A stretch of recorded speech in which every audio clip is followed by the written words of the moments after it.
Oke, baik. Saya minta tolong mahasiswa, teman-teman yang belum bergabung bisa dicolek biar kita bisa segera mulai. Kurang 2 menit lagi ya. Masih banyak mahasiswa yang belum join. Ada berapa mahasiswa yang ikut BTCLS bulan?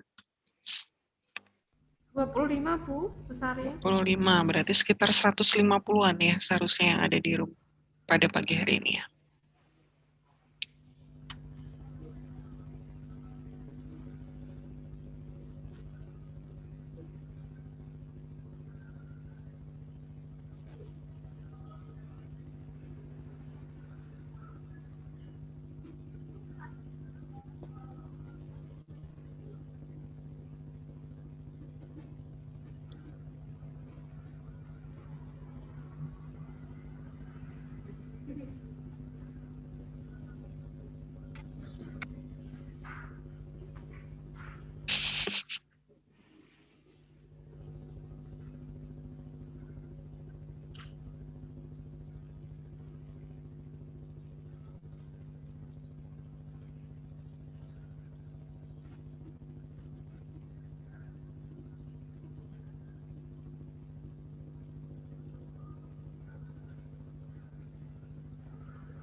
Ya, bagi mahasiswa yang baru join, jangan lupa mengisi link presensi yang ada di kolom chat. Bagi peserta dari luar, jadi berdasarkan informasi ada beberapa alumni yang mengikuti kegiatan ini juga dapat mengisi link yang ada di kolom chat. Baik, ini sudah tepat jam 9. Acara saya serahkan kepada Bu Linda dan ke Pak Setiawan. Monggo Bu Linda dipersilakan.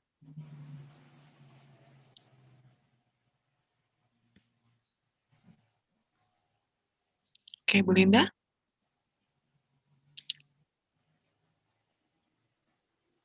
Ya, sambil menunggu Bu Linda, mungkin Pak Setiawan bisa mempersiapkan materinya.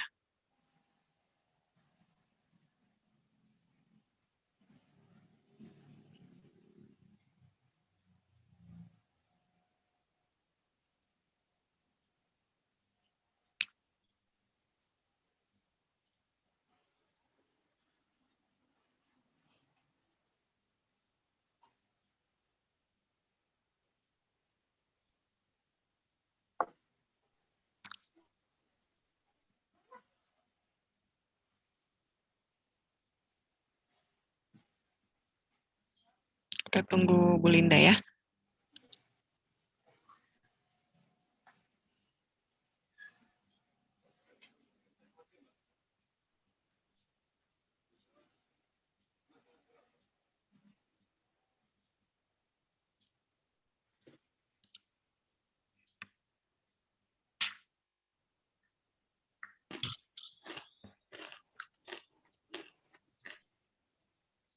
Selama mengikuti perkuliahan pakar pada pagi hari ini, silakan seluruh mahasiswa dapat meng-off-kan audionya. Jadi audionya dimatikan biar suara pembicara dan host nanti jelas, dan menyalakan videonya. Belum semua mahasiswa ini menyalakan videonya. Silahkan dinyalakan.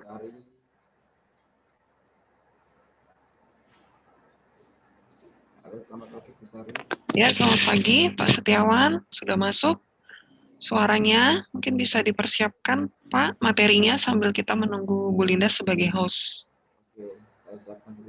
Mungkin suaranya kurang jelas ya Pak? Untuk dari Pusari suaranya sangat jelas. Iya, suaranya Pak Setiawan maksud saya. Oh, suaranya saya nggak jelas. Jelas enggak? Iya, sudah jelas. Jelas. Gimana kabar Pusari? Baik Pak. Semangat ya di masa pandemi ini. Iya. Baik, acara pada pagi hari ini akan dihandle oleh Bu Linda. Bu Linda sudah siap ya? Ya, sudah Bu Oh ya. Sari. Okay.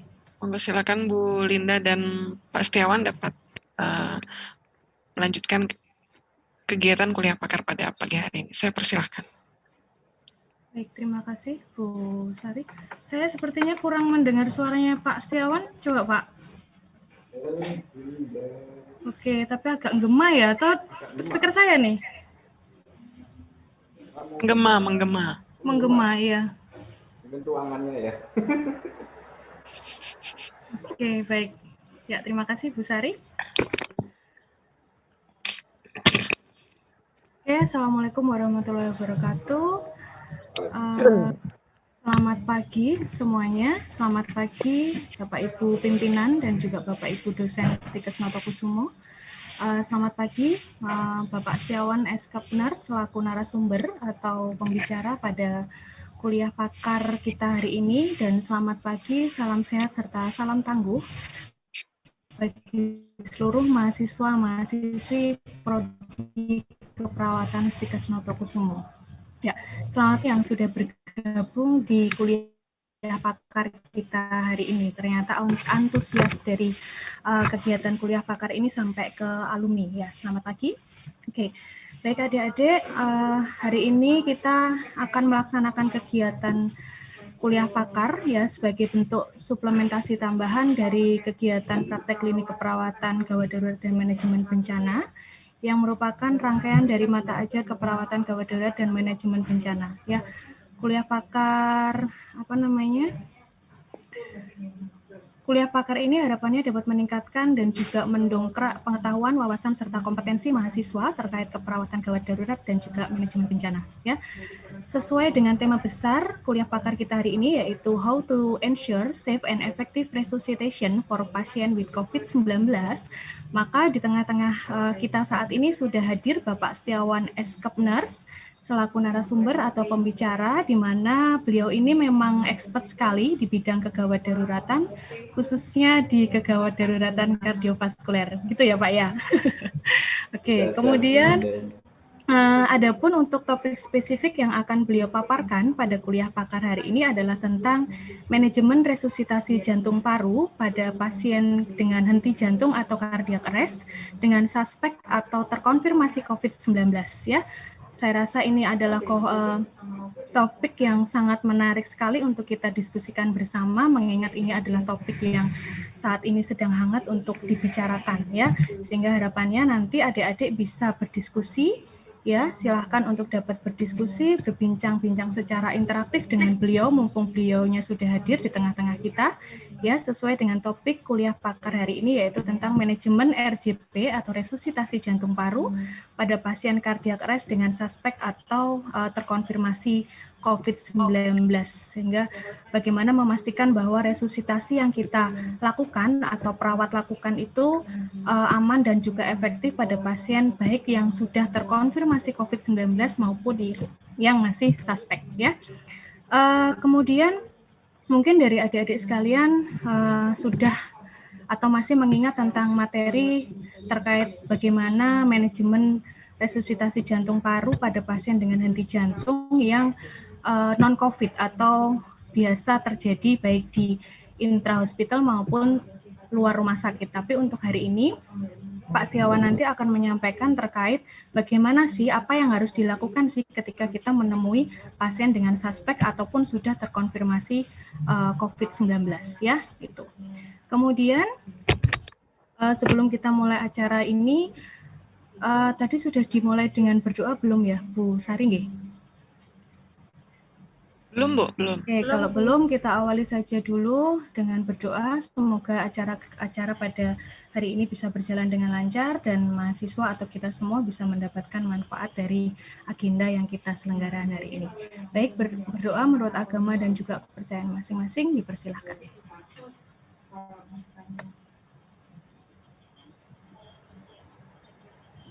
Ya, cukup. Sebelum Pak Setiawan menyampaikan materinya atau pemaparan materinya, saya akan membacakan dulu terkait kurikulum vitae beliau ya. Ya, sudah terlihat share screen saya? Sudah, Ibu. Oke, ya. Ini adalah, sebentar saya zoom dulu ya. Ini adalah kurikulum vitae dari Pak Setiawan, ya. Jadi beliau nama panjangnya adalah Setiawan atau biasa dipanggil Pak Wawan ya. Kalau saya dan Bu Sari biasanya manggilnya Pak Wawan gitu ya. Kemudian beliau lahir di Kebumen, kemudian saat ini sudah statusnya menikah dengan 3 putri, luar biasa sekali. Ini putrinya sudah 3 ini, saya aja masih 1 ya. Kemudian beliau merupakan alumni dari PSIK FK UGM lulus tahun 2011 ya. Kemudian beliau pengalaman bekerjanya atau beliau bekerja sebagai perawat di Rumah Sakit Akademik Universitas Gadjah Mada sejak tahun 2012 sampai sekarang. Kemudian beliau juga sebagai instruktur dari BTCLS atau Basic Trauma Life Support untuk Pusbankes 118 versi DIY mulai tahun 2013 sampai sekarang. Kemudian beliau juga sebagai salah satu pengajar atau skill lab instructor di PSIK FKKMK UGM dari 2014 sampai sekarang ya. Kemudian beliau juga terlibat dalam berbagai relawan manajemen bencana, khususnya untuk di Lombok Utara, untuk relawan gempa Kagama Care ya, tahun 2018, luar biasa. Kemudian beliau juga sebagai First National ACLS Challenge bersama tim-tim atau teman-teman di RSUGM di tahun 2019 ya. Kemudian beliau juga sebagai garda depan COVID-19 di IGD RSA UGM mulai pandemi COVID di awal kemarin ya. Kemudian ini adalah nomor telepon beliau, monggo jika adik-adik maupun alumni ingin berdiskusi dengan beliau silahkan. Kemudian emailnya ini, kemudian hobinya luar biasa ya, beliau ini riding cycle, oke, goes juga ya. Kemudian bird care, suka dengan burung ini ya hobinya. Oke, itu sekilas CV yang bisa saya bacakan dari CV Pak Setiawan. Ya. Oke, untuk mempersingkat waktu, kita mulai saja untuk pemaparannya ya Pak Wawan ya. Monggo untuk waktu dan juga pemaparannya saya persilakan untuk Pak Wawan bisa menyampaikan materinya. Saya bantu untuk share screen-nya. Assalamualaikum warahmatullahi wabarakatuh. Waalaikumsalam. Bu Linda, apakah suara saya terdengar jelas? Ya, terdengar Pak. Oke, terima kasih. Salam sejahtera untuk kita semua. Alhamdulillah sekali. Kita panjatkan puji syukur kepada Allah Subhanahu wa Ta'ala yang pada pagi hari ini telah mempertemukan kita dalam kesempatan yang sangat berbahagia ini. Walaupun kita tidak bisa langsung bertatap muka, tapi saya bisa merasakan animo dan kehadiran kita yang sangat antusias untuk mengikuti perkuliahan pada pagi hari ini. Ya. Sebenarnya rasanya saya di sini seperti sedang kayak reuni ya. Jadi, saya ketemu dengan teman-teman seperjuangan saya, ada Bu Linda, ada Bu Sari ya. Nah kemarin sempat diminta ya untuk mengisi acara pada hari ini ya. Nah kebetulan memang saya bekerja di Rumah Sakit Akademik UGM dan sejak masa pandemi ini kita sudah bergelut dengan namanya COVID-19 ya. Bahkan sampai detik ini kita masih harus fight ya. Oke, salam tangguh untuk kita semua. Nah, untuk tema yang akan kita bahas hari ini adalah bagaimana supaya kita dalam melakukan penanganan resusitasi jantung paru pada pasien ya, terutama yang confirm COVID-19 agar lebih aman dan juga efektif ya, karena kita harapannya kalau kita melakukan tindakan RCP ya, harapan pada pasien tersebut adalah bisa ROSC dan bisa safe ya. Oke, sebelumnya mungkin akan saya jelaskan bahwa memang saya tergabung dalam tim Code Blue Rumah Sakit Akademik UGM yang memang sudah diinisiasi sejak mulai beroperasionalnya rumah sakit sampai sekarang.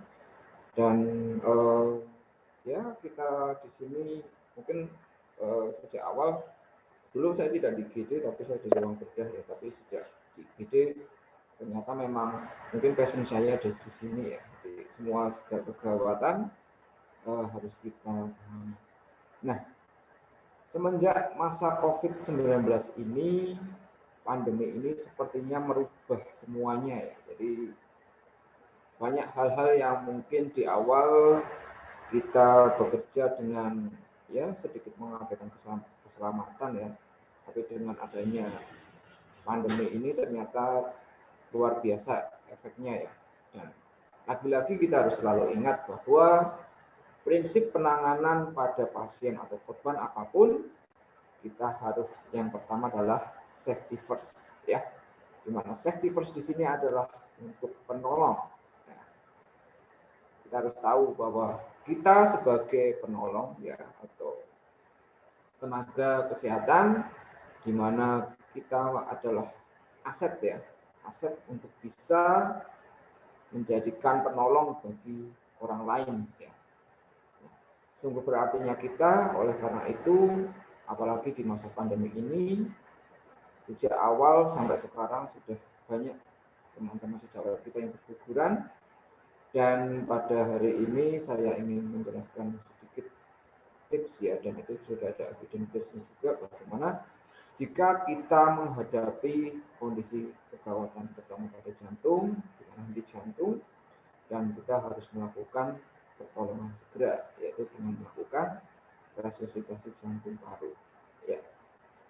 Baik, untuk latar belakangnya bahwa memang yang namanya sudden cardiac arrest adalah penyumbang terbesar dari insidensi yang ada di dunia ini ya, sekitar 25 juta per tahunnya ya, jadi kematian karena sudden cardiac arrest ya. Nah, oke, bisa kita lihat di sini adalah ini adalah tim kodlu rumah sakit yang ada di UGM, rumah sakit ada UGM. Ada yang lihat saya di mana? Iya. Ya, saya ada di tengah ya, tengah nomor 2 ya. Oke. Nah, di sini mungkin nanti saya akan jelaskan ya bahwa sebenarnya tindakan life support seperti ini adalah tindakan yang harus bisa dilakukan oleh siapapun ya, terutama oleh awam terlatih. Kemudian jika nanti di rumah sakit itu ada tim medis primer ya, yaitu orang atau siapapun yang pertama kali mendapati si korban atau pasien tersebut mengalami cardiac arrest ya. Kemudian tim medis sekunder ya. Di sini kalau misalkan di rumah sakit adalah tim kodlu ya. Kalau misalkan nanti ada di luar rumah sakit, mungkin kita akan ada tim PSC ya, di mana di DIY sudah ada PSC 119 ya. Nah, mungkin dari tim tersebut nanti bisa melakukan pertolongan lebih lanjut ya, sehingga dalam perjalanan ke rumah sakit diharapkan pasien tersebut bisa survive ya, jadi tidak hanya mengangkat dan mengangkut kemudian sampai di rumah sakit sudah tidak tertolong ya. Oke, next slide. Halo.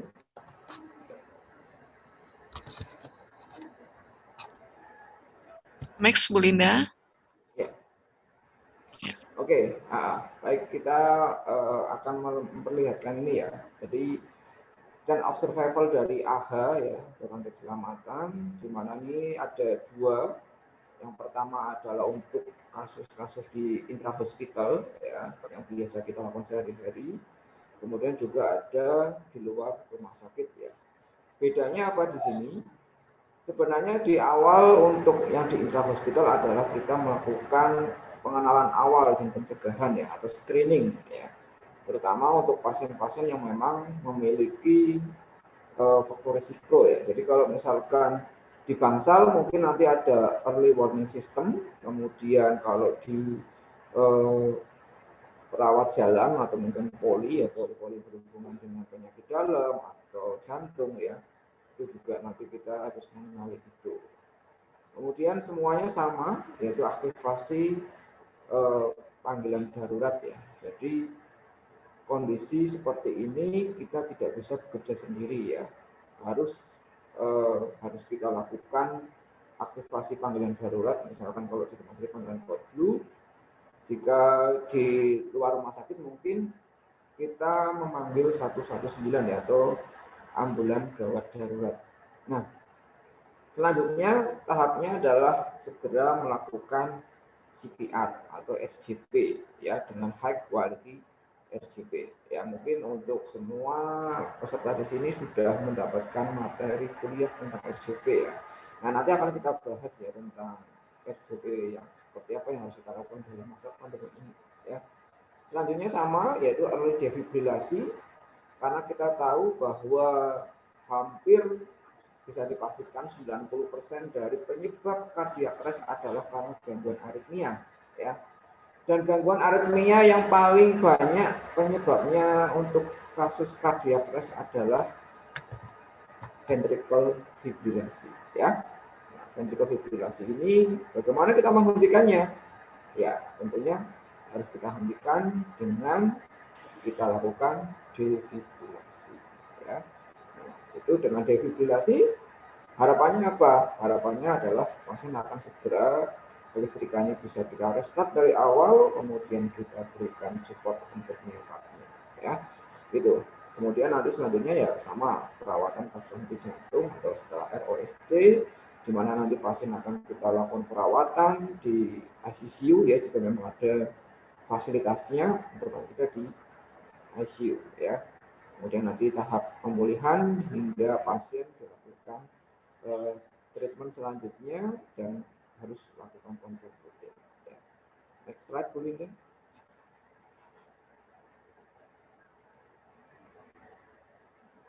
Ya.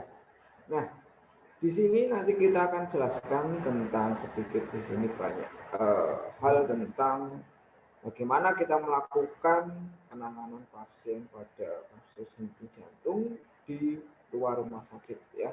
Karena memang dalam masa pandemi ini yang jelas kita harus tahu bahwa di mana tempat yang memang angka prevalensi untuk COVID-19 itu tinggi, maka kita anggap saja bahwa semua orang di situ berpotensial mengidap COVID ya. Jadi di sini kita anggap semua pasien COVID ya, itu aja. Atau misalnya korban yang kita dapati, apalagi di daerah-daerah yang memang di situ apa ya, kalau di tempat kita kan dikasih warna merah ya, area merah ya, atau memang area transmisi lokal ya, di situ kita sebut di situ ya.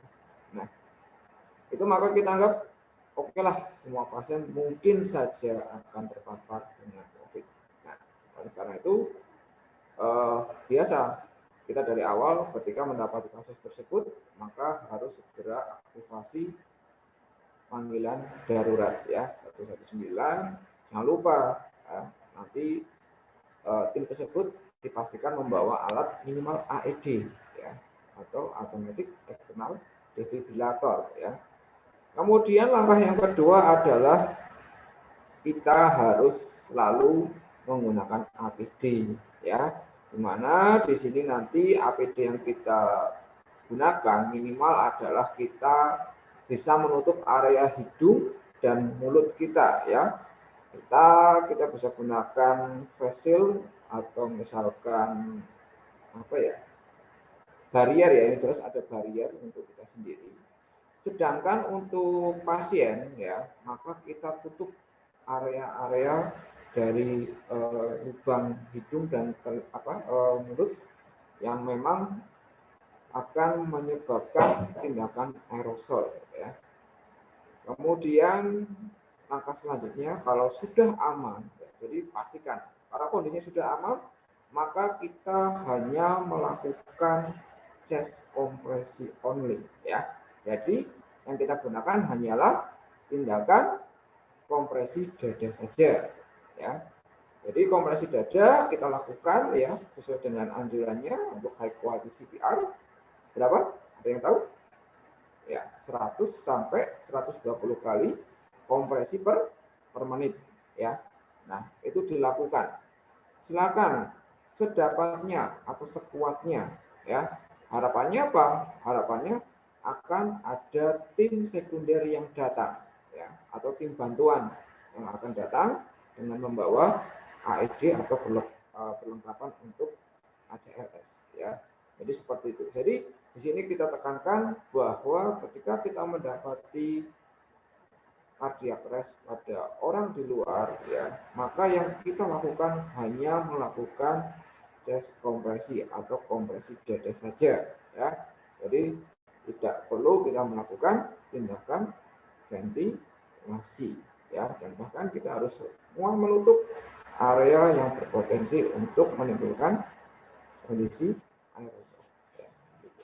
Oke, selanjutnya boleh. Ya, jadi itu ya, tadi sudah saya jelaskan. Jadi nanti kalau di rumah sakit, yang jelas kita harus mengenal kegawatannya dan segera aktivasi. Kemudian siapapun orang yang pertama kali mendapati kasus ini harus segera melakukan CPR, ya. Dan nanti tim Kodlu yang datang sudah membawa alat defibrilator. Kemudian kita lakukan segera tindakan advance life support-nya. Next. Ya. Nah, CPR ya atau RCP adalah suatu tindakan yang ya ini adalah sebenarnya salah satu keterampilan atau basic life support.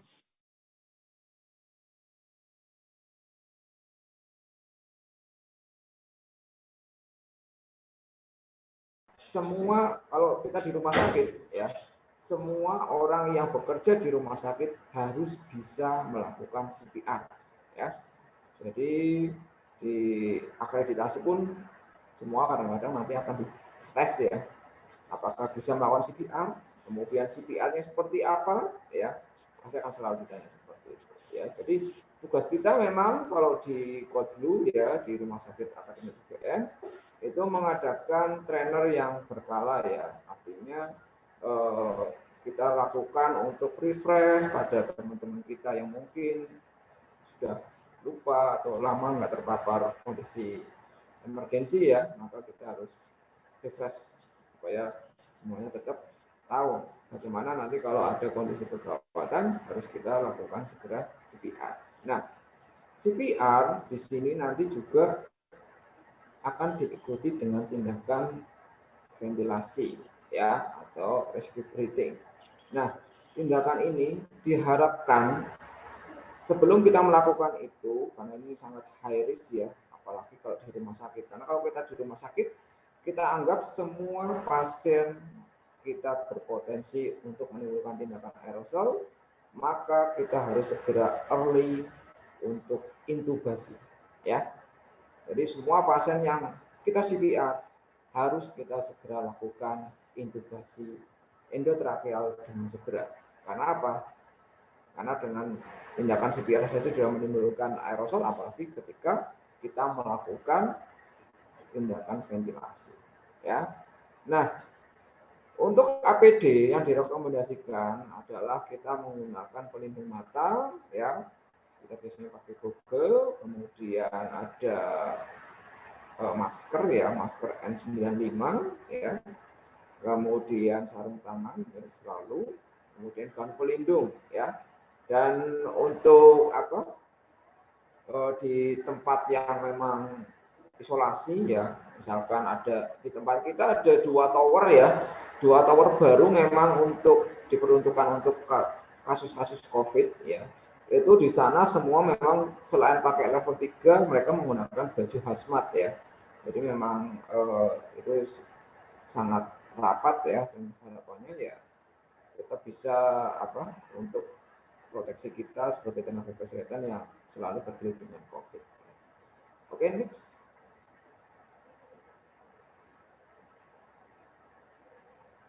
Ya, jadi kita tadi ya, kita jelaskan bahwa seperti itu ya kondisinya, kita harus asumsikan semua pasien yang kita hadapi adalah mengidap COVID ya. Kemudian APD ya, jadi memang di awal-awal kita merasakan ya, APD itu sangat terbatas ya. Kita sangat awal-awal juga sangat kesusahan untuk memproteksi kita sendiri ya, karena memang ketersediaannya, produksinya juga masih terbatas alhamdulillah saat ini dengan berjalannya waktu sudah banyak sekali provider yang menyediakan perlengkapan untuk APD ya, baik itu yang sifatnya berupa sumbangan, bantuan atau memang pengadaan dari rumah sakit ya. Jadi intinya bahwa kita semua bekerja harus dalam kondisi yang safety ya. Nah, kemudian untuk tindakan yang kita lakukan di sini ya, kita harus membatasi personil ya. Artinya apa? Paparan orang-orang yang bergelut dengan COVID terhadap pasien tersebut harus kita kurangi ya. Nah, jadi misalkan kita nanti ada penanganan pasien COVID, ya kita kalau misalkan di IGD, karena di IGD memang ada dua ya, IGD COVID dan IGD non COVID. Dan IGD yang non COVID pun kita perlakukan sama pasien itu seperti yang ada di IGD COVID ya. Nah, ketika di IGD COVID semuanya sudah jelas safety. Tapi ketika di IGD non-COVID, maka kita sekarang sudah melakukan banyak sekali modifikasi lingkungan, ya. Karena kita tidak bisa memperlakukan semua pasien seperti COVID, ya. Artinya kadang-kadang pasien ada yang memang keluhannya bukan non-COVID, tapi di IGD kemudian tiba-tiba terjadi sudden cardiac arrest, maka kita juga secara tidak langsung kita akan otomatis untuk memperlakukan pasien tersebut seperti COVID. Nah, barier yang kita lakukan dengan pembatasan lingkungan, ya kita menyediakan suatu ruang resusitasi. Jadi di IGD itu ada ruang resusitasi atau biasanya kita berikan label merah yang ditutup dengan sekat berupa partisi dengan kaca ya. Dan di situ nanti sirkulasi udaranya juga sudah kita buat sedemikian rupa untuk area tersebut nanti exhaust-nya ada ya, di mana udara yang keluar pun harus kita bebaskan dari virus ya, ada UV filter, HEPA filter ya. Jadi semua di situ sudah ada alatnya ya. Jadi tindakan ini pun nanti ketika kita lakukan selalu ya ada alat berupa vakum yang memang digunakan untuk menyedot udara yang timbul dari kegiatan kita ya, terutama yang di dekat pasien. Dan untuk RJP memang kita nanti gunakan selain tenaga manusia, kita harapkan nanti akan ada alat mekanik yang untuk melakukan RJP tersebut ya. Next ya, jadi di sini ya kita selalu ingat untuk mengurangi exposure-nya ya, kita menggunakan goggle, masker ya. Maskernya pun sekarang bagus-bagus ya, N95 yang ada sekarang, kemudian dibuat supaya lebih nyaman. Bahkan ada lagi yang memang dia terhubung dengan seperti mini respirator ya, jadi sangat nyaman ya, karena kita tidak merasa pengap ya. Bisa dibayangkan adik-adik dulu waktu melakukan skill lab RJP, melakukan 2 menit atau 5 siklus secara utuh tanpa masker ya, itu aja tenaga yang digunakan sudah sangat melelahkan ya.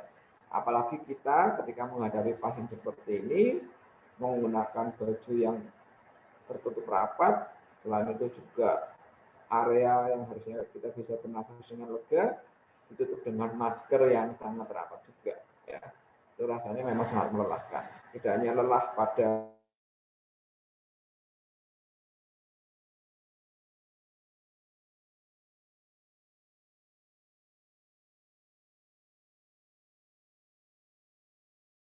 tidak perlu banyak-banyak ya. Oke, next. Ya, jadi ini ya, kita selalu prioritaskan menggunakan HEPA filter ya untuk semua tindakan ventilasi. HEPA filter itu bisa kita pasang pada AC sentral ya, pada ruangan AC sentral. Kemudian yang terhubung langsung dengan pasien semua alat ventilasi harus kita gunakan barrier menggunakan HEPA filter. Ya. Jadi nanti untuk resusitator alatnya atau BVM ya, ambubag ya, ambubag biasanya adik-adik lebih familiar dengan ambubag. Ambubag itu di ujungnya kan ada sungkupnya ya, Dek. Nah, sungkupnya itu sebelum terhubung dengan ambubag atau airbag tersebut harus dibarier dengan HEPA filter ya. Kemudian segera lakukan intubasi ya, karena kita di sini harapannya adalah untuk meminimalisir dari tindakan aerosol ya. Kemudian kalau bisa kita segera pasang dengan alat ventilator ya.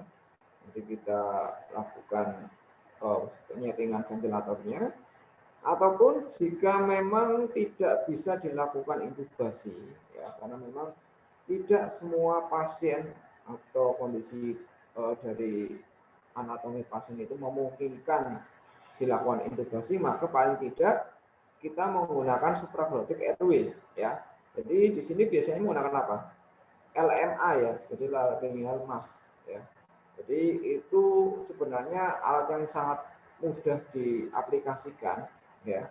Di situ nanti kalau sudah terpasang alat itu hampir 90% pasti dipastikan akan masuk ya untuk akses udaranya ke paru-paru. Ya. Jadi seperti itu ya. Jadi nanti kita di sini selalu melakukan prioritas untuk safety ya. Jadi keamanan personil itu sangat kita utamakan ya. Jadi mungkin kadang-kadang banyak sekali delay yang terjadi di beberapa fasilitas kesehatan yang kita temui ya. Memang karena kadang-kadang belum semuanya fasilitas tersebut memadai untuk melakukan tindakan tersebut ya. Sehingga memang dalam kondisi seperti ini harus kita edukasi atau mungkin kita himbau bahwa semua fasilitas kesehatan yang membuka untuk pelayanan gawat darurat harus menyediakan satu ruang isolasi untuk tindakan resusitasi. Ya. Oke, next Bu Linda. Ya. Jadi tadi yang kita jelaskan ya, kita menggunakan APD, kemudian kalau di pasien ya, kita anggap pasien ya tidak hanya dari tindakan aerosol saja, tapi yang jelas kita pastikan bahwa semua yang namanya COVID ya, itu semua yang ada pada tubuh atau melekat pada si pasien tersebut, kita anggap itu adalah sesuatu yang infeksius ya. Jadi jika memungkinkan atau memang ada dari fasilitas bisa kita segera pasang ya. Misalkan di sini ada untuk yang paling simpel ya adalah penggunaan plastik ya. Jadi plastik. Jadi kalau kita mau RJP ya paling tidak untuk pasien tersebut kita gunakan plastik ya. Atau seperti apron ya, Jadi kita aplikasikan pada pasiennya, baru nanti kita lakukan jas kompresi ya. Nah, kompresi dada pun nanti bisa kita wakilkan dengan alat ya. Jadi ada suatu alat yang nanti digunakan untuk melakukan kompresi mekanik ya. Kemudian setelahnya ya nanti juga kita lakukan adalah untuk perawatan selanjutnya ya. Kan namanya kondisi seperti ini ada dua kemungkinan ya. Kemungkinan pasien yang survive atau terjadi kondisi ROSC ataupun pasien yang akhirnya harus kita edukasi ke keluarga kondisi terburuk yang bisa terjadi pada pasien tersebut ya. Maka kita juga lakukan semacam edukasi tentang palliative care pada pasien tersebut ya. Karena tidak semua pasien yang kita tolong bisa berhasil ya. Dan selama pandemi ini memang angka keberhasilan pasien-pasien yang mengalami cardiac arrest dengan confirmed COVID memang kematiannya sangat tinggi ya. Jadi hampir dipastikan kalau sudah kondisinya terjadi cardiac arrest pada pasien tersebut, banyak mortalitasnya. Next slide. Ya, jadi ini adalah algoritma henti jantung sebelum era COVID ya. Jadi ini sudah merupakan algoritma yang sangat update ya. Kemudian hanya saja nanti ada beberapa pada bagian tertentu yang memang harus kita lakukan atau universal precaution-nya sebelum melakukan PLS-nya ya. Oke, untuk poin-poin yang perlu kita lakukan sebenarnya hampir sama ya. Jadi kita lakukan untuk high quality CPR ya. Bisa kita melakukan dengan tekanan kedalaman kompresi ya sekitar 5 sampai 6 cm ya. Kemudian kita juga melakukan kompresi itu dalam waktu secepatnya ya. Artinya secepatnya itu jangan terlalu banyak interupsi ya. Interupsinya apa sih biasanya? Ya dalam masa pandemi ini memang nanti interupsinya harus kita siapkan APD ya. Siapkan APD, kemudian pada pasien tersebut juga kita berikan barier ya.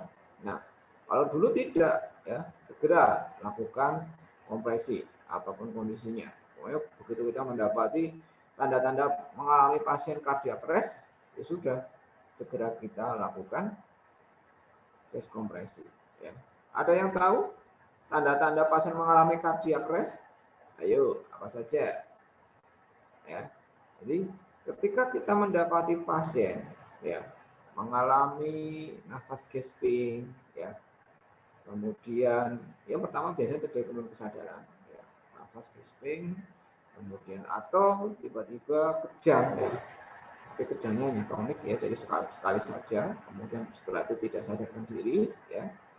Dan kita dulu biasanya melakukan apa? Perabaan nadi ya. Di mana? Karotis ya. Jadi di nadi karotis kita cek berapa lama waktunya? Ya, 5 sampai 10 detik ya. Jadi paling lama 10 detik ya.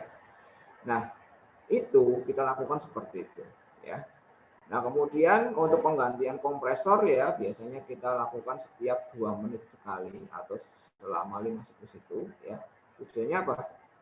Supaya tidak kelelahan ya. Kemudian perbandingan kompresi dan ventilasinya 30:2 ya. Jadi 30 kompresi dengan kecepatan 100 sampai 120 kali per menit ya. Nah, kemudian nanti kita lakukan dengan memperhatikan apa? Recoil penuh dari pengembangan dinding dada ya. Jadi seperti itu ya. Jadi ketika kita melakukan RJP tidak hanya kecepatan ya, tapi juga harus betul kedalamannya. Dan selain dalam juga dipastikan bahwa kita melakukan recoil penuh atau memberikan kesempatan dari rongga dada untuk bisa kembali ke posisinya semula ya. Karena di situ yang bisa memungkinkan aliran darah balik yang bisa masuk ke jantung. Jadi kita di preloadnya ya. Jadi di preloadnya kita pastikan di situ. Ya, jadi kalau misalnya kita cuma kompresi saja dengan tidak memperhatikan recoil penuh, yang terjadi apa? Ya nggak ada darah balik ke jantung. Ya, kita cuma apa? Menekan dan ya. Tapi memang banyak sekali kejadian di sini ya. Jadi selama pandemi ini ya,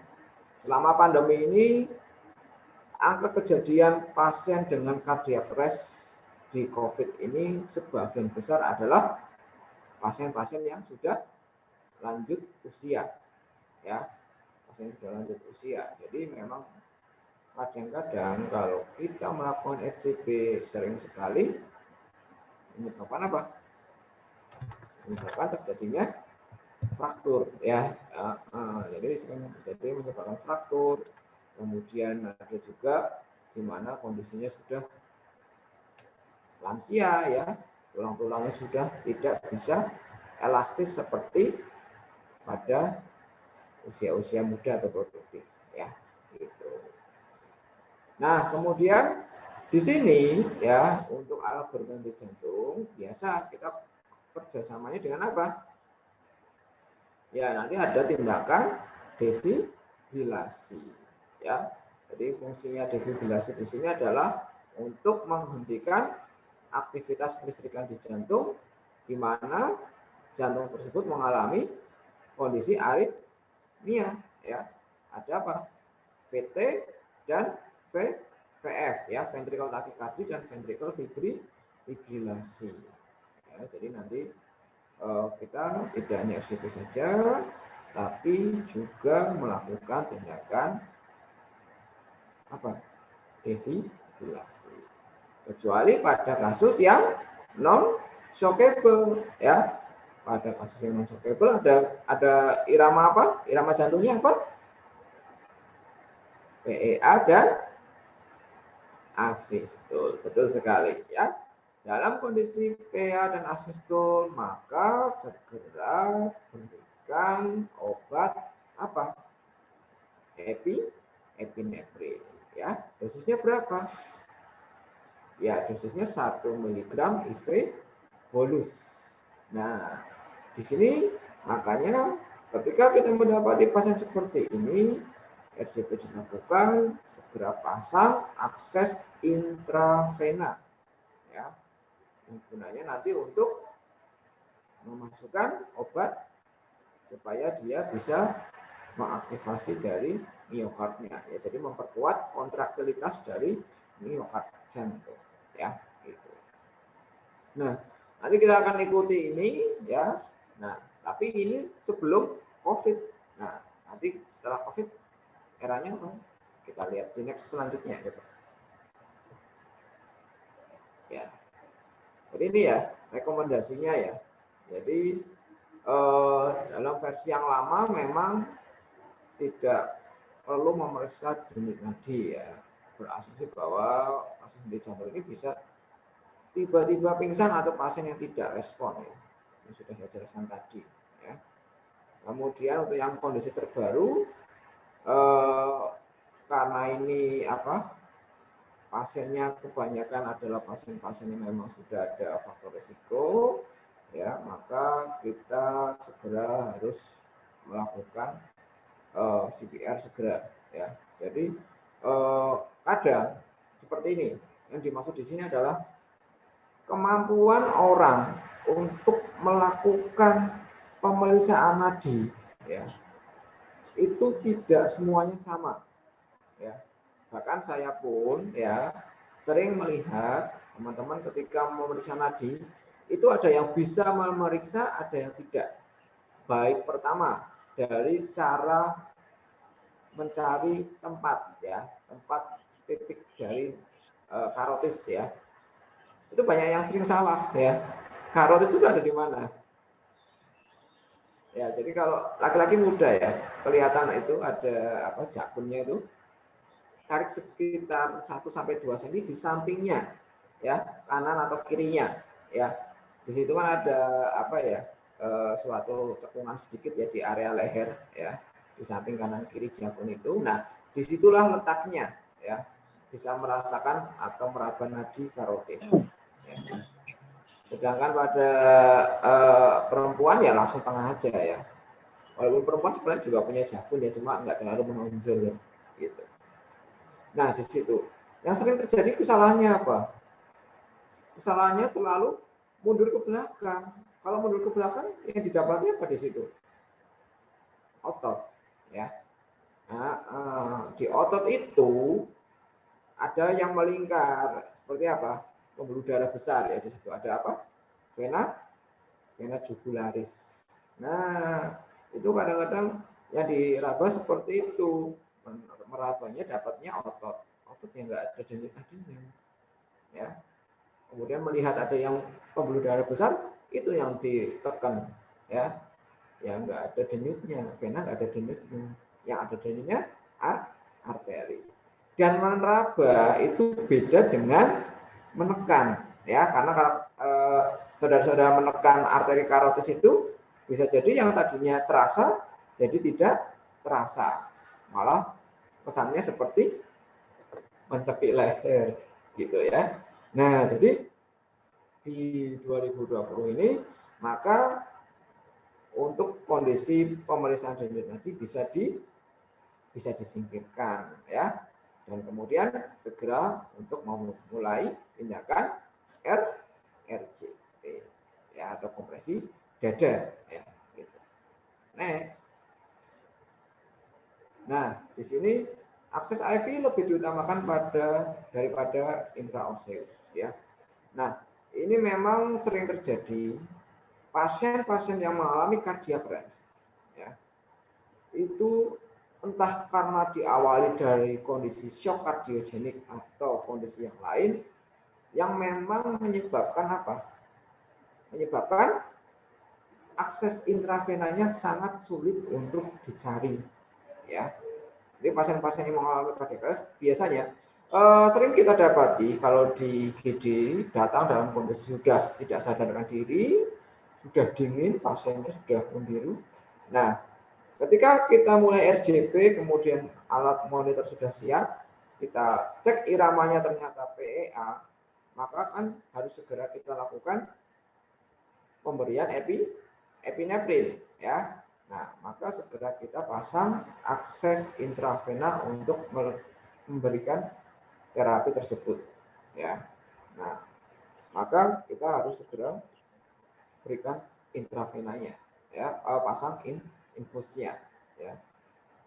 Nah, maka dalam kondisi di sini, kalau misalkan tidak bisa didapati, ya, maka lebih kita utamakan adalah intraoseus, ya.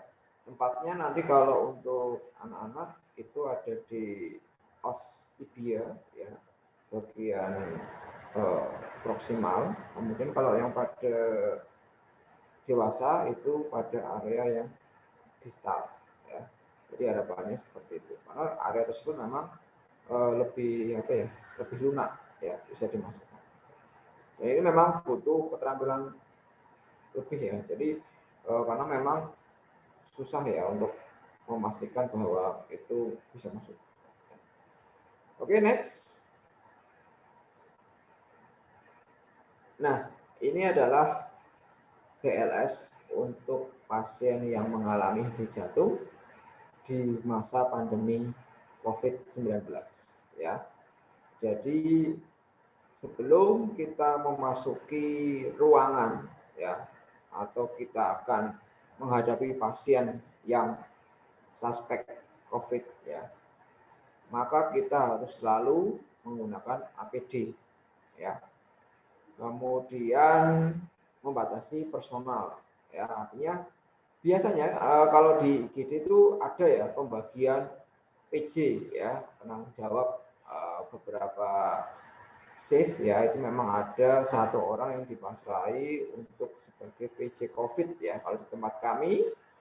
Nah, di situ nanti dia yang pertama kali harus merespon kondisi kegawatan, misalkan contohnya ini didapati pasien cardiac arrest, ya, maka dia yang harus melakukan penanganan awal, ya. Biasanya apa yang dilakukan?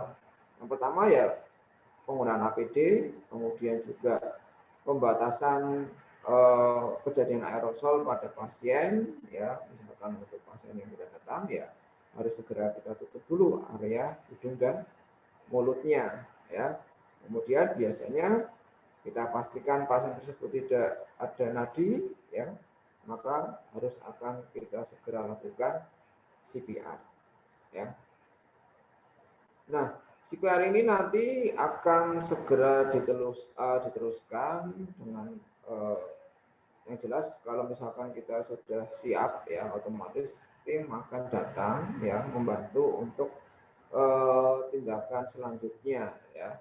Jadi biasanya kita akan melakukan pembacaan irama, ya.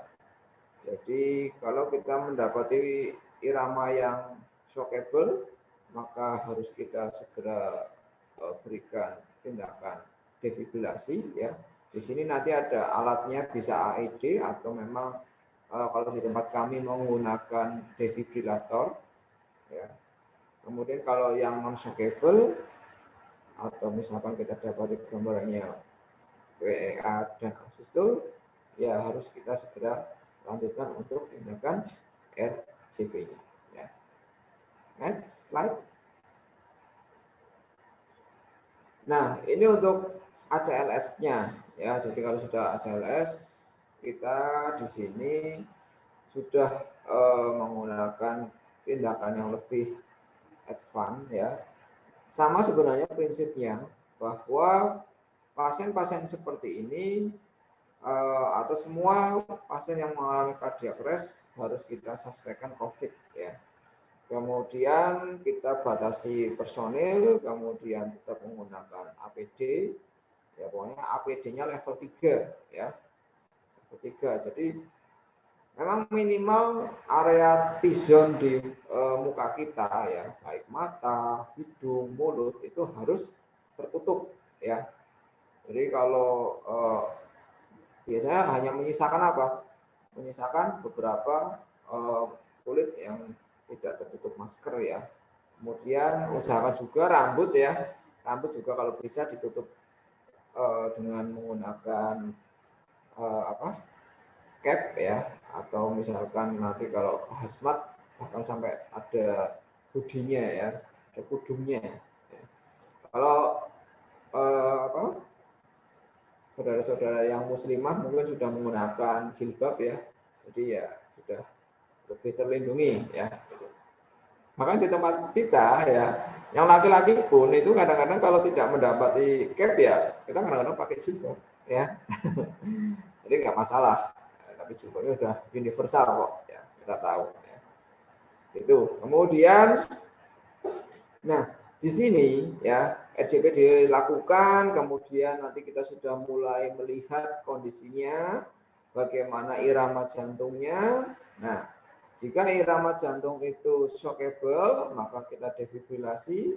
Jika non shockable, ya kita lakukan RCP dan kita harus segera untuk memprioritaskan intubasi. Ya.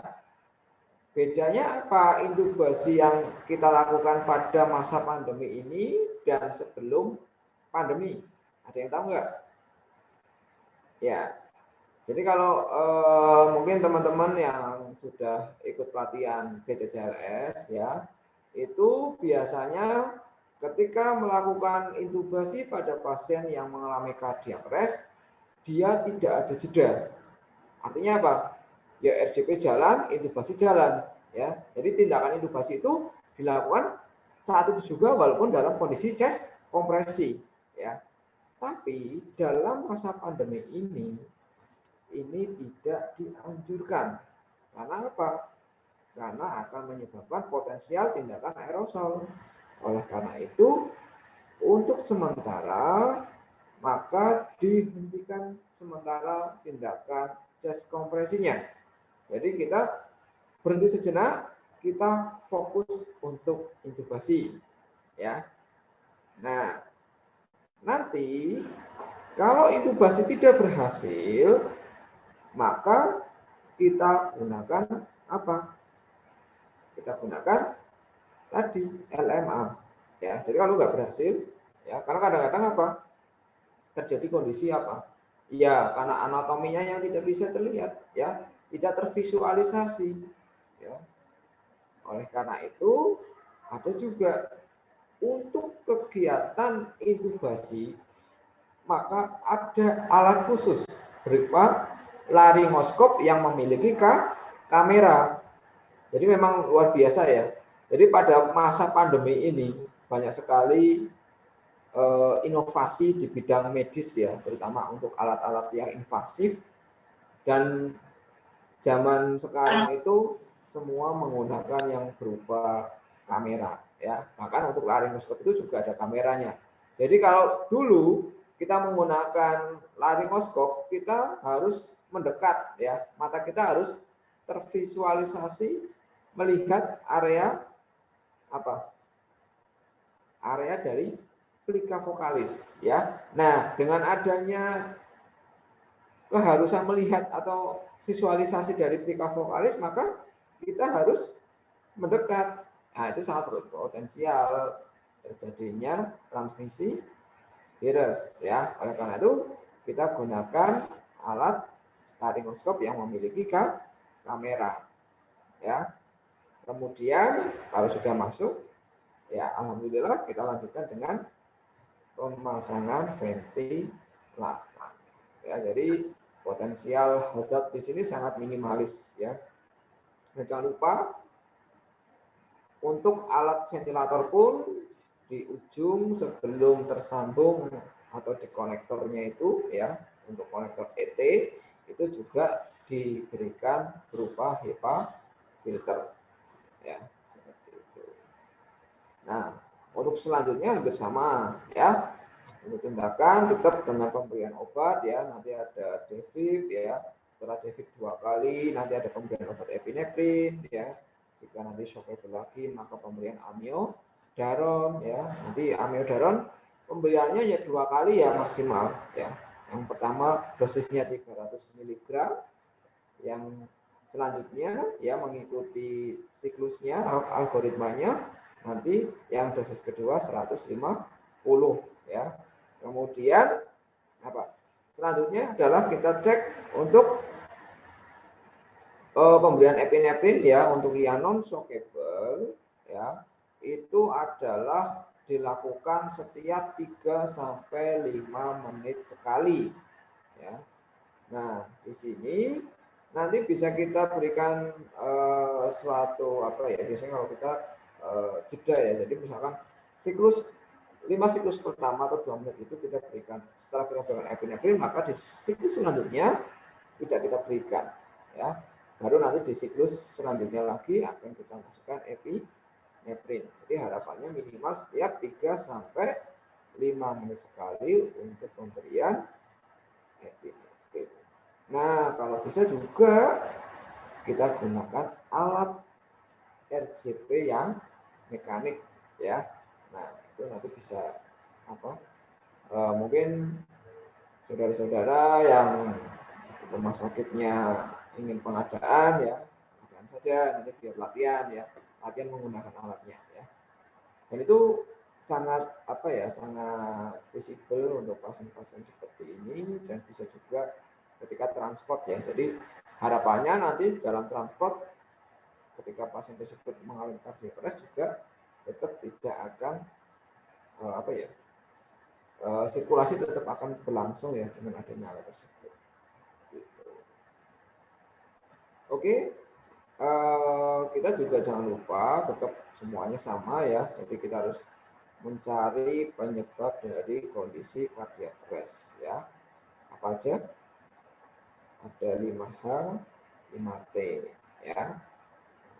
Jadi nanti kita ambil sampel darah untuk pengambilan bahkan sampai AGD ya kalau untuk pasien-pasien seperti COVID seperti ini. Jadi nanti post ROSC ya, atau mungkin di awal kita sudah harus bisa mengambil sampel darahnya untuk mengetahui penyebabnya ya, karena penyebab cardiac arrest itu banyak sekali ya, baik yang trauma ataupun non trauma, tapi yang terbanyak memang yang non trauma ya, dimana biasanya keseimbangan elektrolit ya, kemudian terjadi hipoksia ya. Kalau misalkan ada kondisi seperti COVID ini kan penyebabnya adalah hipoksia ya, makanya harus kita cek AGD-nya ya.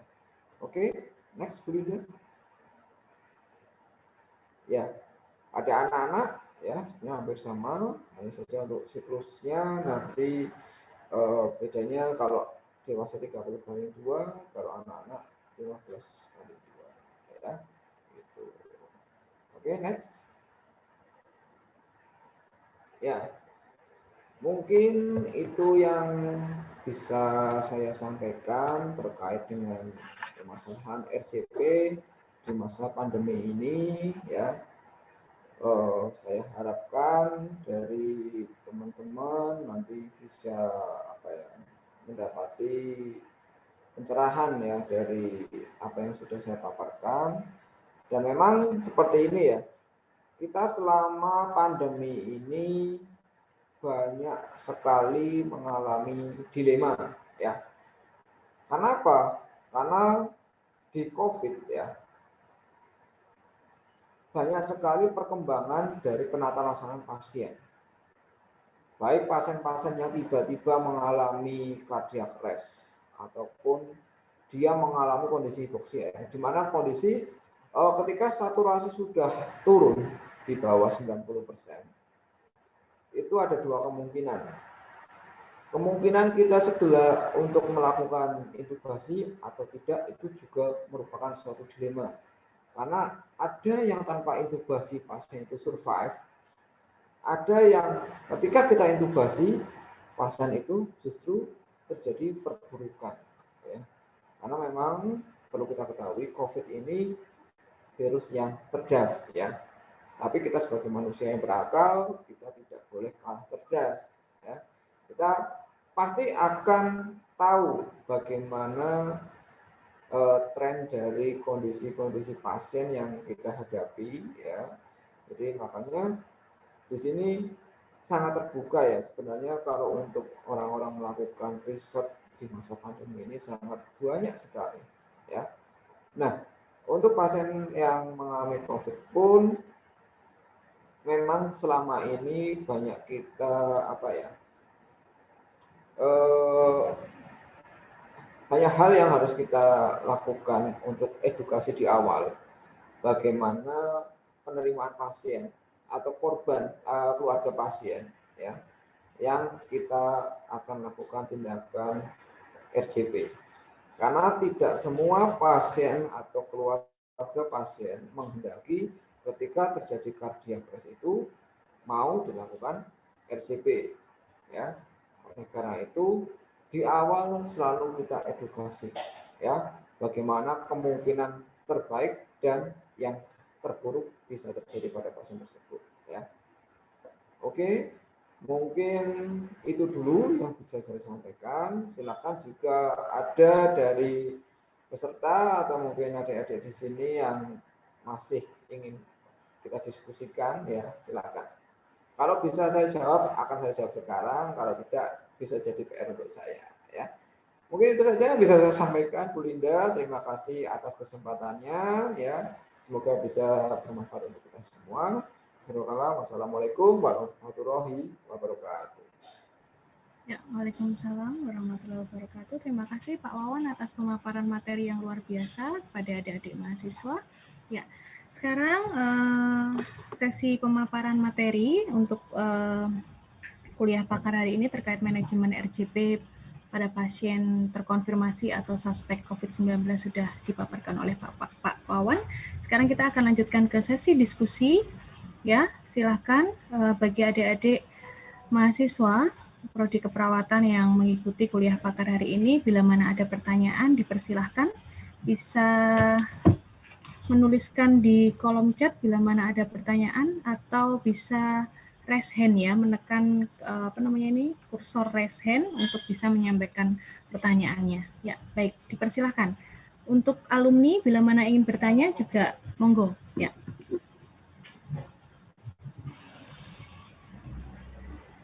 Silakan adik-adik yang ingin bertanya, ya tadi sudah disampaikan oleh Pak Wawan terkait bagaimana manajemen pada pasien cardiac arrest atau henti jantung ya, baik yang kejadiannya terjadi di luar rumah sakit atau out hospital cardiac arrest ya, dan juga intra hospital cardiac arrest ya. Tadi disampaikan bahwa kalau kejadian henti jantung itu terjadi pada setting luar rumah sakit atau kita menemui korban yang mana kejadiannya tidak berada di rumah sakit, kita cukup melakukan hands only CPR ya.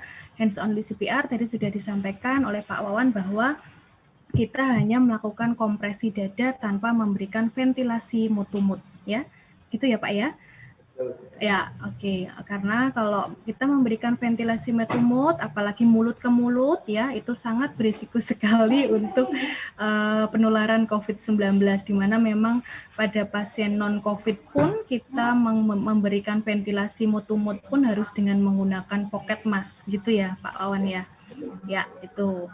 Kemudian kalau mau memberikan RJP juga harus menutup atau mengcover area mulut dan hidung pasien menggunakan kain bersih atau menggunakan face mask ya, sesuai yang ada itu pada setting luar rumah sakit. Sedangkan pada setting intrahospital tadi sesuai dengan algoritma dari guidelines AHA terbaru yang sudah disampaikan oleh Pak Wawan, karena memang CPR ini merupakan tindakan yang berisiko sekali membentuk suatu aerosol, ya, di mana aerosol itu memang berisiko sekali untuk penularan COVID bagi tenaga kesehatan, khususnya garda terdepan di rumah sakit, ya.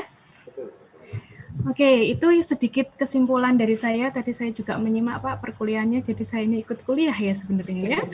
Oke, baik adik-adik silahkan bagi yang ingin bertanya. Mumpung ini ada narasumber yang sudah hadir di tengah-tengah kita, yang biasanya adik-adik ketemunya saya, Bu Nina ya, bosen tuh lihat kami berdua. Nah ini ada Pak Wawan yang beliau sekaligus sebagai instruktur BTCLS sebenarnya. Kalian bisa belajar banyak hal dari beliau ya. Silakan adik-adik. Monggo, silakan. Monggo, bertanya tidak akan dimarahi. Kalau dengan saya, Bu Nina kan kalian dimarahi tau, nek ramu dengah. Kan harus dengan Pak Wawan nggak akan dimarahi, tapi disambut dengan senyum hangat dari beliau. Silakan adik-adik. Nah, kita kayak diskusi aja ya, Bu Linda. Ya, diskusi aja. Oke. Diskusi LDN. Virtual. Silakan. Widya mau nanya, Widya? Nggak usah takut, silahkan. Nggak akan dimarahi. Saya di sini nggak akan marah-marah ya. Widya belum punya pertanyaan, Bu. Oke, berarti sudah paham tadi. Alhamdulillah ya, tadi dijelaskan juga terkait HEPA filter sebagai barrier, jadi kayak penyangga kalau adik-adik biasa di lab atau kemarin kita PBB di lab untuk manajemen RJP itu kita tidak menggunakan HEPA filter ya, Adik, karena memang yang disampaikan oleh dosen pengajar tidak pada pasien COVID. Nah, tapi di sini adik-adik mendapatkan suplemen tambahan pengetahuan dari Pak Wawan bahwa jika adik-adik melakukan tindakan ventilasi khususnya pada pasien dengan suspek atau sudah terkonfirmasi COVID-19, itu harus dipasang yang namanya HEPA filter sebagai barrier atau penyaring pada semua ventilasi, gitu ya. Kemudian apalagi Gilang mau nanya Gilang? Mas Gilang. Gilang, silahkan nanya. Gilang mau bertanya? Saya dong, Bu Linda, boleh, Kak? Oh iya, Bu Sari. Monggo Bu Sari boleh. Halo, Kak Wawan. Ya. Pak Wawan boleh nggak sharing atau berbagi pengalaman lah ketika di awal-awal COVID itu kondisinya seperti apa ya? Gitu. Apakah pas saya yakin sih kita semua istilahnya kaget ya dengan pandemi di masa-masa awal, terutama teman-teman yang ada di rumah sakit. Secara fasilitas mungkin memang belum siap ya, belum ready gitu. Kalau sekarang saya yakin ya sudah lengkap lah. Nah, di awal-awal saat pandemi itu bagaimana ya situasi di ruang IGD ketika ketemu sama pasien kardiak arrest yang mungkin dia memang belum menunjukkan tanda dan gejala COVID, tapi ternyata dia COVID gitu. Pernah nggak ya punya pengalaman seperti itu? Oke, pertanyaan yang sangat keren ya. Jadi ini sangat berkualitas. Memang ini adalah suatu hal yang bisa kita katakan suatu kelebihan dari unggulan pelayanan di rumah sakit kita di RSA UGM ini, di mana kita pada saat awal ya dari WHO menyatakan pandemi pada bulan Maret ya, saya ingat betul pada bulan Maret tersebut. Nah, di situ kita sudah bergerak ya. Jadi kita sudah bergerak, kita sudah berespon, ini pasti akan masuk ke negeri kita. Ya. Nah, di situ kita sudah mulai banyak melakukan modifikasi ruangan. Ya. modifikasi ruangan karena memang di IGD yang di depan ya di RSA di depan itu adalah memang setelnya bukan untuk ruang isolasi. Nah, kita saat itu langsung bergerak untuk membuat satu ruang isolasi ya. Untuk sirkulasinya bagaimana nanti misalkan menghadapi pasien-pasien yang airborne disease ya. Dulu COVID belum dinyatakan airborne disease ya. Tapi sekarang ya sudah, ini adalah penyakit yang bisa menular lewat udara. Nah, dulu kita sudah mulai sedikit berimprovisasi setidaknya untuk dari staf itu menggunakan baju standar yang ada dulu, belum menggunakan hazmat, tapi kita menggunakan modifikasi dari gaun operasi ya. Tapi yang kita fokuskan juga pada saat itu adalah area wajah memang harus tertutup ya.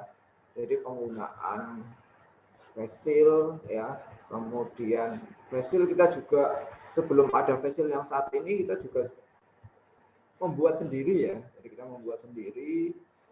Kemudian kalau untuk HEPA filter memang kita sudah ada pengadaan dari farmasi ya.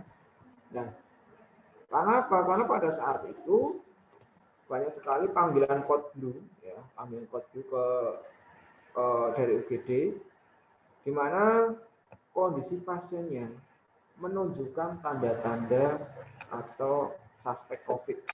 Padahal pada saat itu belum ada penentuan atau diagnosa pasti ya, karena dulu alat screening untuk bisa menegakkan diagnosis kan masih jarang sekali ya. Baru awal itu ada tes antibodi gitu. Nah, itu rapid test itu. Kemudian ada yang sangat kontroversi karena hampir semua pasien reaktif ya, baik IgM atau IgG-nya. Kemudian mulai ada PCR pun itu waktunya lama ya. Kadang dulu banyak ditemui pasiennya sudah meninggal, hasil PCR-nya baru muncul di kemudian hari. Nah, karena itu maka banyak sekali dari teman-teman kita ya alhamdulillah sampai sekarang pun tidak semuanya ya. Jadi ada mungkin bisa dikatakan ya seperempatnya dari populasi teman-teman kita tuh terkonfirmasi COVID ya, tapi alhamdulillah ada sehat ya, ini bisa survive. Hanya saja memang karena itu tadi, jadi tidak ada batas jelas ya waktu awal-awal itu pasien yang mengalami COVID itu seperti apa sih, pasien ini seperti apa sih. Nah, dan lebih parah lagi ketika di IGD terjadi pelonjakan kasus COVID ya. Nah, di situ banyak sekali teman-teman kita yang terjangkit karena tindakan aerosol yang tidak semestinya ya. Jadi penggunaan alat bantu nafas ventilator itu karena terbatas, akhirnya hanya digantikan menggunakan HFNC ya. Di mana HFNC itu ternyata menyumbang kondisi aerosol yang sangat tinggi di suatu ruangan isolasi tersebut ya. Jadi memang HFNC itu sangat bagus untuk terapi oksigenasi pada pasien-pasien yang mengalami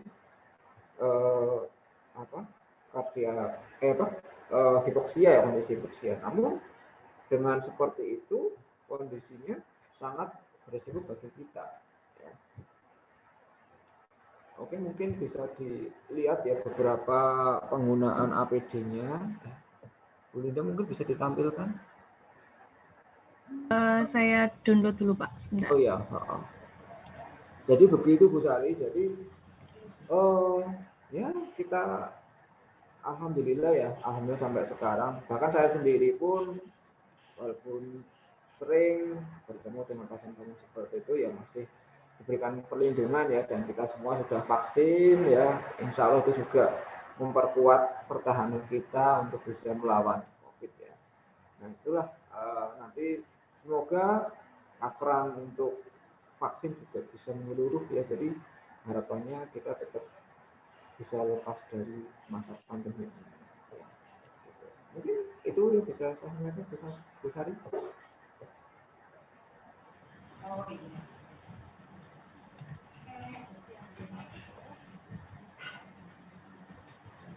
Bu Linda mungkin bisa share apa? Ya. Share screen. Ya, sebentar. Ya, mohon maaf, sebentar. Proses. Ya, ini adik-adik ada gambar yang dikirimkan Pak Wawan ke saya. Ini saya coba download dulu beberapa gambar yang menunjukkan APD atau alat pelindung diri baik level 1, 2, 3, kemudian ada HEPA filter ya. Jadi kalau yang masih bingung HEPA filter itu apa sih gitu ya. Ini coba akan di-share-kan ya. Oke. Ya. Bagi adik-adik ya saya harapkan tetap selalu ya mengikuti protokol kesehatan dimanapun adik-adik berada ya, karena ketika kita lengah ya disitulah kadang-kadang kita bisa tertular ya. Sebenarnya kalau misalkan kita sehat pun ya kita masih aman dari COVID, tapi ketika kita menularkan kepada orang lain yang memang nantinya ada kondisi apa dia memiliki komorbid ya, terutama yang diabetes gitu ya, maka itu sangat berbahaya ya. Jadi seperti itu ya yang level 3 ya, dimana ya kita untuk face shield ya kita sudah pakai kacamata, pakai face shield juga ya, kemudian baju hazmat itu kita pakai ya, ada yang beberapa bahan, ada yang water repellent ya, kemudian ada yang dari kain yang cukup nyaman juga dipakai ya.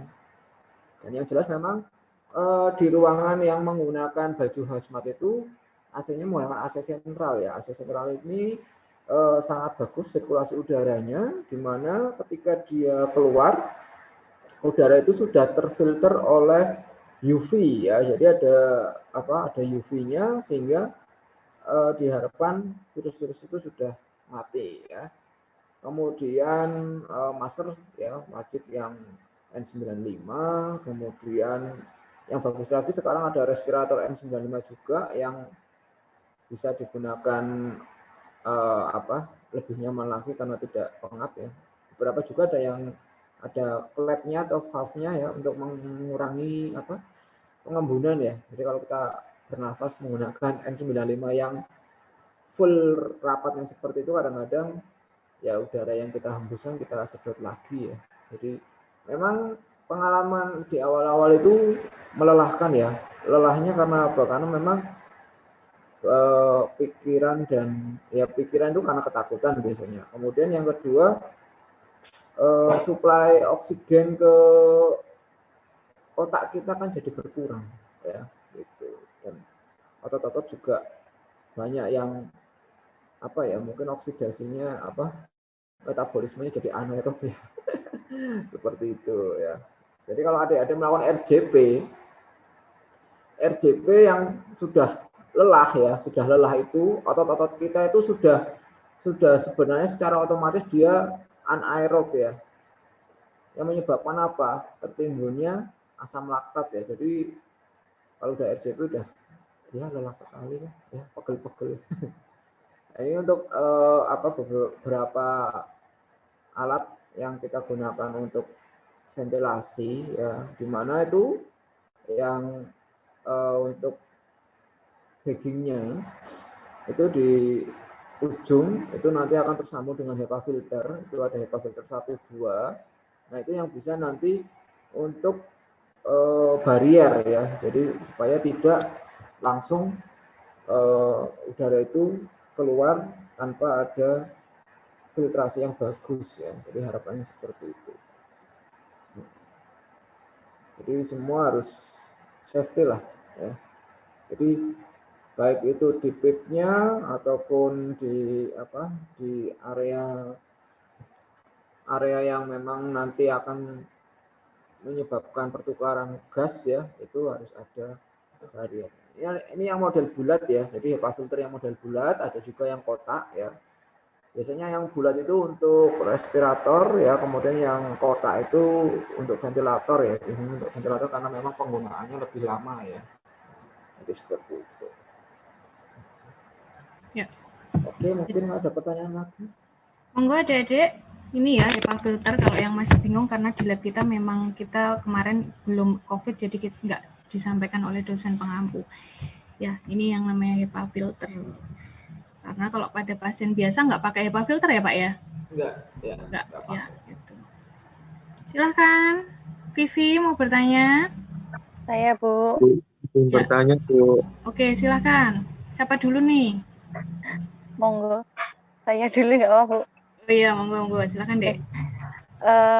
Selamat pagi menjelang siang, Pak Awan. Saya izin bertanya, setelah menggunakan HEPA filter ini yang disebutkan tadi, berapa persenkah resiko tertularnya, Pak? Lalu, adakah pengalaman saat Bapak bekerja setelah digunakan HEPA filter, tapi setelah RJP juga masih tertular gitu, ada enggak, Pak? Iya. Terima kasih. Kalau untuk penelitian tentang efektivitas penggunaan HEPA filter, mungkin belum bisa jawab sekarang ya berapa persennya. Tapi sejauh ini pengalaman ya kita menggunakan HEPA filter itu memang sejak masa pandemi sudah ada ya, HEPA filter itu sudah ada ya. Karena beberapa pasien yang dia mengalami kondisi airborne disease, misalnya pada pasien-pasien PPOK, kemudian pasien yang mengidap TBC ya, bahkan sampai yang TBC-nya sudah MDR ya, itu dia harus kita gunakan pengamanan lebih lanjut untuk tindakan nanti yang harus kita lakukan, sehingga sejauh ini alhamdulillah belum ada ya Dek yang tertular karena tindakan yang kita lakukan untuk life saving pada pasien tersebut ya. Jadi seperti itu. Bahkan ketika misalkan pasien itu suspek ya, baru suspek, kalau suspek pun kita sudah gunakan HEPA filter ya. Nah, semenjak pandemi ini, semua pasien kita ibaratkan kalau mengalami cardiac arrest dan kita melakukan CPR dan ventilasi, maka semua harus menggunakan HEPA filter. Gitu. Oke, sudah terjawab. Tadi siapa yang nanya ya? Lucy bukan? Iya, Bu, saya. Oh, Lucy, ya. Iya, makasih, Pak. Oke, selanjutnya silahkan. Tadi ya sepertinya ada yang bertanya. Ibu. Gilang ya? Iya, Bu. Oke, silahkan. Assalamualaikum warahmatullahi wabarakatuh. Selamat pagi, Pak Setiawan. Di sini kan bertanya, tapi adakah biasanya kan di IGD itu tempat pertama kayak pasien mau rawat inap itu, nah itu kan bagaimana kalau kedatangan pasien COVID? Nah setelah itu perawat yang berjaga pada saat itu apakah perlu melakukan isolasi secara mandiri? Terus kemudian bagaimana dengan ruangan IGD-nya? Apakah hanya disterilisasikan saja atau ditutup atau bagaimana ya Pak? Terus yang kedua itu tadi kan Bapak memaparkan bahwa tidak semua keluarga itu mengizinkan pasiennya untuk di RDP. Nah, tetapi keluarga setelah diedukasi, setelah diberi pengertian, kemudian keluarganya itu mengizinkan, tetapi setelah dilakukan itu kemudian pasiennya meninggal. Nah, terus keluarganya tersebut seperti tidak terima gitulah. Peran perawatnya itu seperti apa Pak ketika keluarganya seperti itu? Sebelumnya terima kasih. Ya. Saya langsung jawab aja Mas Gilang untuk pertanyaannya. Yang pertama ya, jadi di tempat kita pasien yang akan masuk ke IGD itu selalu ada triase ya. Ada triase di mana di screening awal itu selalu kita memiliki suatu tools ya.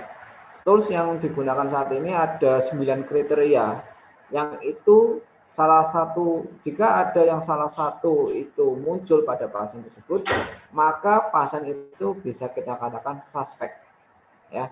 Jadi mulai dari misalkan demam, batuk, pilek, diare, ya, itu hal-hal seperti itu sudah ada screeningnya di awal, ya, sehingga nanti kita akan suspekkan pasien tersebut.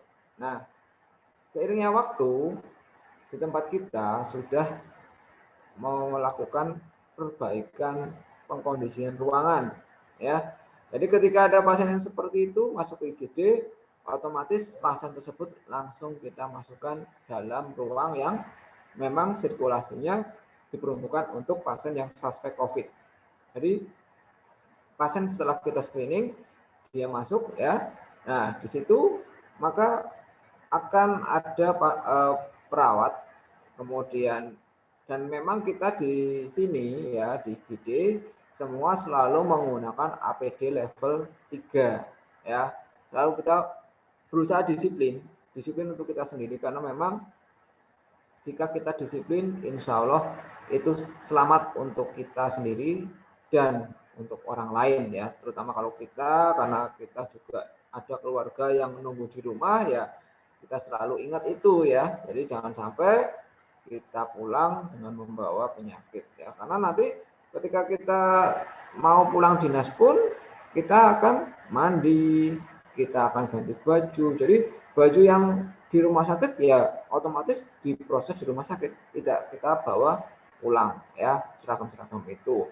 Kemudian alat pelindung dirinya, ya. Untuk N95 nanti biasanya kita bisa gunakan sampai 3 kali dan itu dengan proses UV, ya. Kemudian nah, untuk pengkondisian ruangan, jika nanti pasiennya sudah kalau sekarang screeningnya sudah lebih bagus, ya, Dek.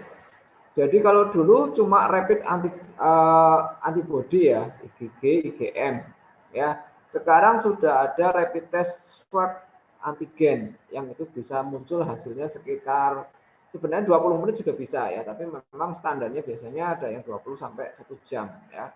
Dan biasanya kalau lab sedang tidak sibuk ya bisa memproses dengan cepat, tapi kalau enggak biasanya 1 jam sudah muncul hasilnya. Dan dari situ kalau memang sudah positif untuk swab antigen, maka kita akan nyatakan pasien tersebut positif atau confirm by antigen, ya. Dan biasanya nanti kita lakukan perawatan pasien. Untuk ruangan IGD yang tadi yang memang diperuntukkan untuk pasien COVID, jika memang tidak ada pasiennya, selalu kita lakukan pembersihan menggunakan dry mist, ya. Jadi kita berikan apa ya suatu disinfektan yang nanti gunanya untuk mematikan dari si virus tersebut. Jadi seperti itu. Nah, kemudian di tempat kita juga dilakukan suatu tindakan pencegahan, ya, pencegahan penularan pada staf, ya. Misalkan pasien tersebut mengalami gejala, ya. Jika ada gejala, biasanya kita istirahatkan dan kita langsung tindak lanjuti dengan pengambilan swab. Nah, untuk pasien-pasien yang dari staf kita sendiri, memang ada suatu ruangan di rumah sakit yang digunakan untuk isolasi mandiri, ya. Jadi kalau terkait dengan penutupan ruangan atau UGD pada saat itu memang dikarenakan ruangan yang saat itu kita gunakan untuk pasien-pasien yang confirm COVID itu sudah overload, Dek. Jadi satu UGD itu kalau adik-adik tahu dari masuknya sampai selasarnya itu penuh dengan pasien yang confirm COVID, ya. Dan akhirnya kita harus menghentikan sementara pelayanan supaya aman, ya. Supaya aman untuk apa? Untuk stafnya dan juga untuk pasien yang lain yang tidak mengalami COVID, ya. Jadi jangan sampai pasien non COVID masuk ke IGD malah pulang dapat COVID gitu. Nah, jadi tujuannya seperti itu. Tapi itu cuma terjadi sekali pada saat memang di DIY untuk angka dari dari COVID sangat tinggi. Mungkin itu semoga bisa menjawab dari apa yang ditanyakan oleh Mas Gilang. Ya, itu begitu. Itu Gilang sudah terjawab pertanyaannya. Terima kasih Pak. Ya Bu, sudah Bu. Oke, ya. Silakan adik-adik yang lain, masih ada waktu. Sebenarnya saya yakin semua mahasiswa ini banyak sekali tanda tanya di pikirannya gitu, karena sebenarnya yang tertarik di kasus kegawatan tuh banyak, tapi tunjuk wedi gue paling narep takon, ya toh? Nah, silakan kalau mau bertanya adik-adik, karena perawat IGD itu sebenarnya menantang sekali ya, walaupun stresnya tinggi sekali juga. Ya, makanya kita imbangi dengan hobi, Bu Linda. Nah, oke, itu tadi ya. Silakan adik-adik mau bertanya. Ya kan tadi juga Pak Wawan sudah menyebutkan bahwa memang ada yang namanya RJP mekanik ya Pak ya. Jadi ya, RJP yang berupa alat nanti diletakkan di atas dada gitu ya. Kemudian dia nanti bisa disetting otomatis untuk mengkompresi dadanya pasien tanpa harus kita genjot sendiri. Nah, itu apa namanya suatu inovasi teknologi saat ini ya, yang tapi belum diaplikasikan ya Pak ya. Belum punya. Nah, karena harganya juga fantastis ya, tapi itu luar biasa bisa, karena adik-adik RJP dipantau aja 5 siklus sudah ngos-ngosan tuh, pucet ya Bu, haus ya Bu, apalagi kalau RJP-nya pada pasien beneran ya. Nah, makanya kita dibantu dengan namanya alat namanya RJP mekanik itu tadi ya.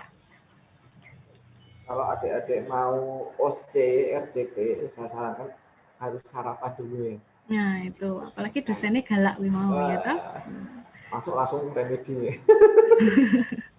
Silakan adik-adik, apakah ada pertanyaan lagi?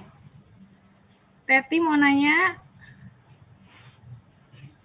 Yang senyum-senyum ini artinya bingung apa gimana? Silakan.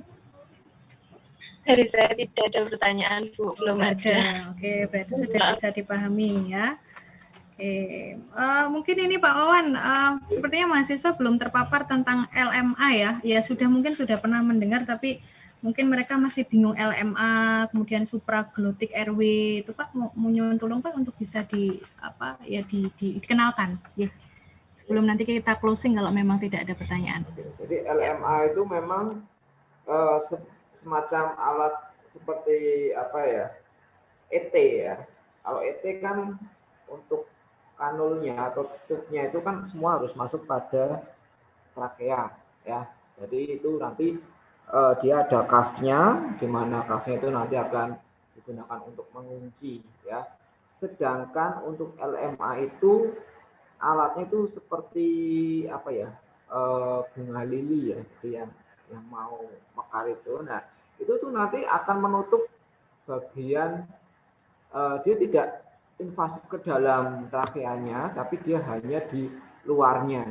Tapi dengan adanya alat itu sangat efektif sekali.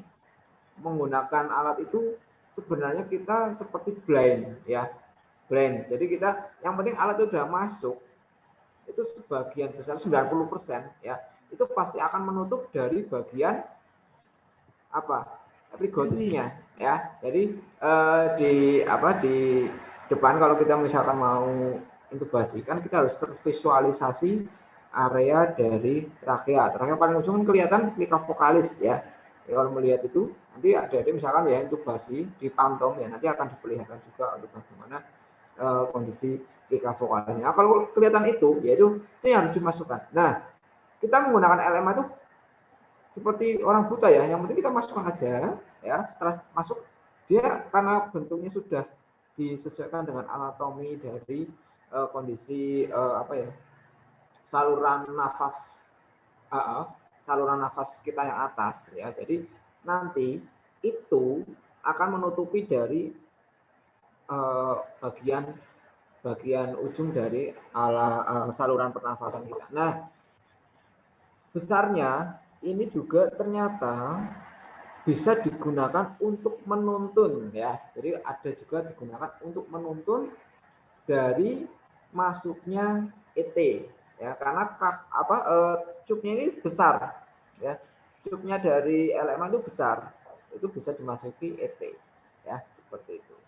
Pokoknya kalau menggunakan alat ini sangat simpel sekali. Seperti itu, ini langsung masukkan itu pasti akan menutupi.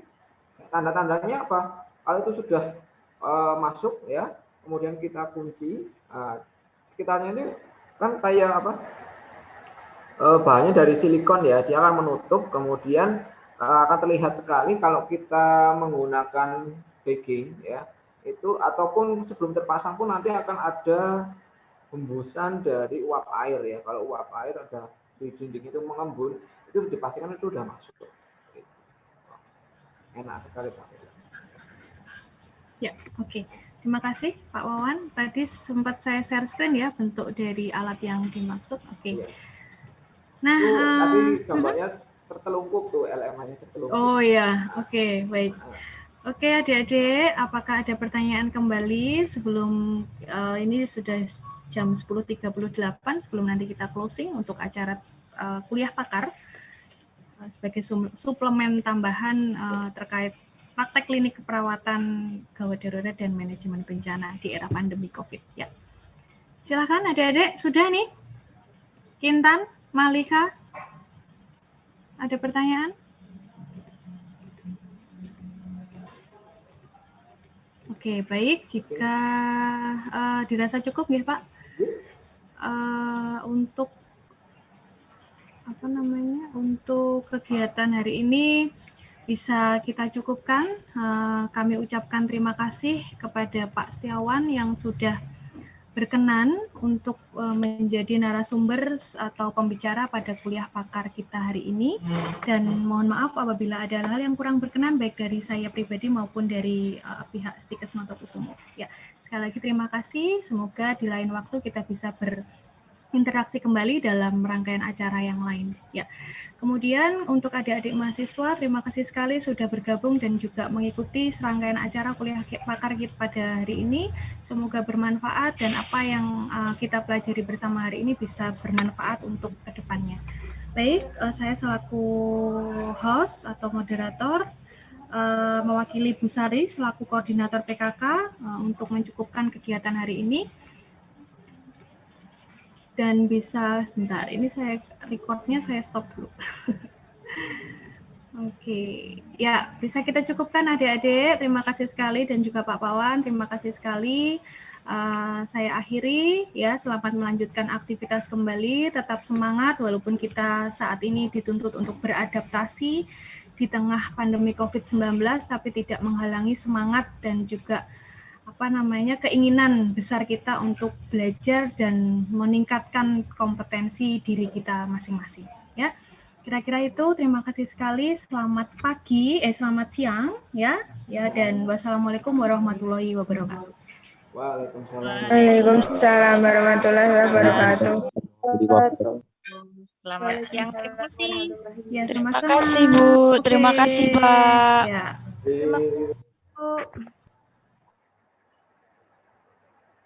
Oke, gimana Bu Linda saja?